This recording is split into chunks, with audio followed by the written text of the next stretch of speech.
आषाढ़ी गणेश चौथ व्रत कथा। दोहा। लंबोदर अरु नासिका सिर सेंदूर विराज, पल पल रक्षा कीजिए चतुर्भुजी गणराज। पार्वती बोली, हे पुत्र गणेश, आषाढ़ मास शुक्ला चौथ को किस गणेश जी का पूजन करना चाहिए? श्री गणेश जी बोले, हे माता, पूर्व काल में युधिष्ठिर के पूछने पर श्री कृष्ण ने जिस कथा को कहा था, मैं वही कथा कहता हूँ, सुनो। कृष्ण बोले, हे राजन, इस दिन लंबोदर गणेश जी का विधि पूर्वक पूजन करके कथा को सुने। इसकी कथा इस प्रकार है। पूर्व काल में महिष्मती नगरी में महिजीत नामक एक धर्मात्मा राजा था।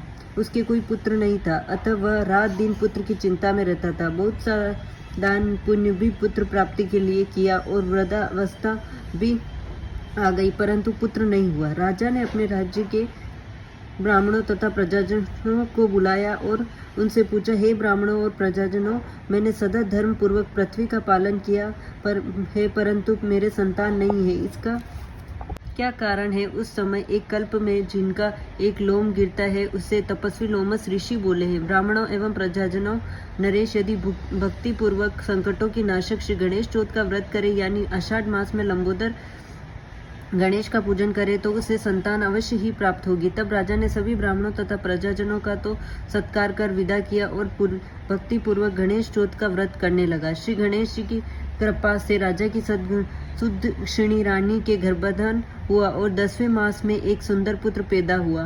राजा ने बहुत ही उत्सव मनाया एवं ब्राह्मणों तथा याचकों को बहुत सा धन दिया।